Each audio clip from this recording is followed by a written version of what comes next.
Pilipinas sa Japan na magda sa Double Taxation Convention. Si Madeline Villar Moratillo sa report. Mads?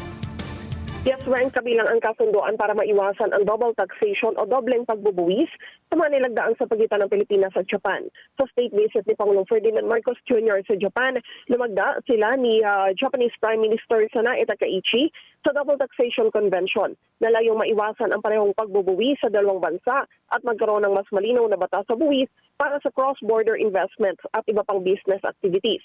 Lumagda rin ang dalawang bansa sa mga kasunduan para sa pagpapalawak ng kooperasyon sa agrikultura at pangingisda, pagpapaunlad ng dekalidad na healthcare services at human resource development. Sisimulan na rin ang negosasyon para sa General Security of Military Information Agreement at maging discussion sa delimitation ng maritime borders o maritime boundaries. Sabi ni PBBM, malaking hakbang ito para mapalakas ang defense cooperation at mapagtibay ang rules-based maritime order sa pagitan ng dalawang bansa. Sinabi naman ni Takaichi na pag-aaralan ng dalawang bansa ang pag-upgrade sa Japan-Philippine Economic Partnership Agreement at maging Japan-ASEAN Comprehensive Economic Partnership Agreement. Inanunsyo rin ni Takaichi ang suporta ng Japan sa kandidatura ng Pilipinas para sa non-permanent seat sa United Nations Security Council. Balik sa inyo, John Weng.